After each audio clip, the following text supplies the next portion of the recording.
kembali. Saya di sini mau melakukan menkes tentang TB paru. Ini Bu ada posternya. Kasih posternya. Silakan dilihat dulu ya. Nanti saya jelasin. Nah, di situ kan ada pengertian TB paru, terus ada penyebab, ada gejala, sama ada penularannya, pengobatannya, serta cara batuk yang baik dan benar.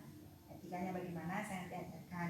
Yang pertama adalah di situ untuk pengertian TB paru. TB paru merupakan penyakit yang menular ya Bu. Ini merupakan penyakit yang bahaya, juga dapat mengancam jiwa. Jadi kalau ibu-ibu punya keluarga yang sudah menampakkan gejala TB paru, bisa langsung periksakan ke tempat pelayanan kesehatan secepatnya ya Bu ya.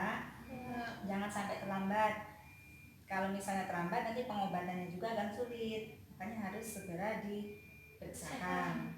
Ya, kemudian untuk penyebab TB paru, itu kan ada bakteri Mycobacterium tuberculosis, itu bakteri, pokoknya bakteri yang kecil yang cuma bisa dilihat dengan alat. Itu nanti bisa menyebabkan penyebaran TB paru. Terus tanda gejala TB paru itu yang pertama adalah batuk-batuk yang 3 minggu nggak sembuh-sembuh. Kemudian ada dahaknya ada darahnya, keluar dahak ada darahnya. Kemudian nyeri dada sama sesak itu biasanya. Terus demam juga. Terus ada penurunan berat badan. Jadi kalau misalnya udah mengalami penurunan berat badan, kalau belum diperiksakan cepat periksakan ya.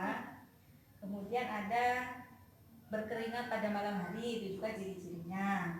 Kemudian kehilangan nafsu makan, batuk-batuk, terus gak mau makan, terus tiba-tiba ada keluar dahak berdarah. Nah itu tanda-tanda dari TBC, segera diperiksakan dulu.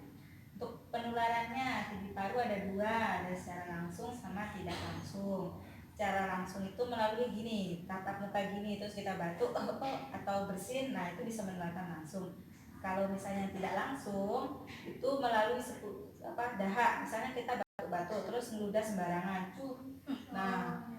terus kemudian dahanya kering. Nah dahanya kering nanti kan bakterinya jadi kering, terbang-terbang kena angin, jadi nularin yang sehat-sehat. Tuh. Kemudian untuk pencegahannya banyak. Misalnya yang pertama adalah menutup hidung ketika batuk atau bersin, menekan siku ya Bu. Nanti saya ajarkan etika batuk yang baik dan benar. Kemudian meludah dahak di tempatnya. Di WC bisa langsung disiram, jangan dibuang dahak di sembarang tempat, misalnya di tempat tanah-tanah sembarangan jangan ya Bu. Bisa dibuang di WC atau disediakan wadah, nanti di wadah itu dikasih desinfektan. Desinfektan itu bisa pakai pemutih baju itu bisa Bu, jadi nanti ludahnya di situ. Kemudian imunisasi BCG untuk anak-anak, yang kecil-kecil ya Bu. Terus menghindari udara dingin, jadi harus sering terkena panas. Terus mengusahakan sinar matahari itu masuk ke rumah, jadi rumah tuh dibuka jendelanya sehingga anginnya juga keluar masuk, cahayanya juga keluar masuk. Soalnya bakteri ini tuh senang di tempat yang lembab. Kemudian sering menjemur kasur sama bantal, juga mencuci spray sama sarung bantalnya, itu sering-sering. Kemudian barang yang digunakan penderita itu harus dibersihkan dulu sebelum dibersihkan dipakaikan orang lain. Jadi jangan langsung dipakaikan orang lain, itu masuk bisa dapat menularkan TB-nya juga. Terus makanan juga, makanan harus yang bergizi, yang berprotein tinggi, yang berkarbohidrat tinggi. Jangan makan makanan yang berisiko menyebabkan penyakit nih Bu. Terus mencuci tangan, sering-sering cuci tangan, mau makan cuci tangan, habis BAB berapa cuci tangan, terus habis melakukan kegiatan cuci tangan. Kemudian untuk pengobatan TB paru, nah kalau misalnya ada gejala itu harus segera periksakan ke puskesmas atau pelayanan kesehatan lainnya. Nanti kan didiagnosa sama tenaga kesehatan di sana, terus diberikan obat. Nah nanti obatnya itu diharapkan ibu-ibu sekalian mampu menaati prosedur yang ada dari tenaga kesehatan yang telah ibu kunjungi itu. Kemudian untuk etika batuk, nah etika batuk yang baik dan benar, ini caranya. Yang pertama adalah batuk menutup hidung dan mulut dengan siku. Ya, batuk tutup. Terus apabila batuk kita tutup pakai gini, itu nanti habis batuk cuci tangan. Ya, cuci tangan. Jangan lupa ya Bu, Terus tidak meludah sembarangan tempat, ya tadi sudah saya jelaskan, tidak meludah sembarangan tempat. Kemudian membuang tisu, nah kan biasanya kan kalau habis pakai tisu harus sembarangan, ya itu dibuang langsung ke tong sampah, jangan di sembarangan, soalnya nanti kalau ada yang ngambil kan terkena.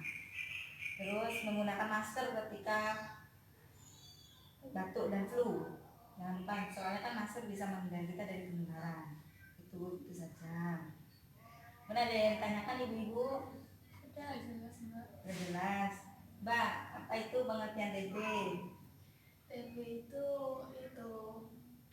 apa penyakit Mbak yang disebabkan oleh Mycobacterium tuberculosis ya? Bakteri. Ya benar sekali Bu Ika ya. Terus Bu Aisyah, TB itu penyakit menular atau tidak? Menular. Oh ya, bagus sekali Bu Aisyah.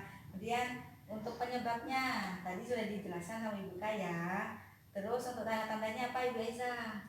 Batuk berdarah. Batuk berdarah ya, itu tanda paling sering, bagus sekali. Kemudian untuk penularannya bagaimana? Ada tahu? Penularannya itu lewat secara langsung. Oh ya. Gitu. Terus secara tidak langsungnya itu kalau di tempat umum, terus nanti ludahnya itu kering. Oh ya, bagus sekali ya Gita.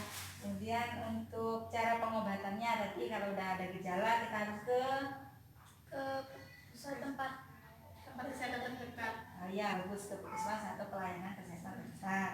Sip, bagus ya. Untuk mencegahnya yang tadi saya jelaskan apa aja untuk mencegahnya? Cuci tangan. Ya, terus ada lagi Batu efektif juga. Batu yang anti benar ya, bagus. Terus jangan buang tisu sembarangan. Kemudian untuk etika batuk tadi sudah jelas? Sudah jelas. Ya, terima kasih. Ada yang ditanyakan lagi? Sudah. Ya sudah, saya akhiri ya ibu-ibu. Semoga bermanfaat yang saya jelaskan. Nanti kita bisa bertemu lagi ke pertemuan berikutnya untuk mengevaluasi ibu-ibu sekalian. Ya terima kasih ya Bu. Assalamualaikum.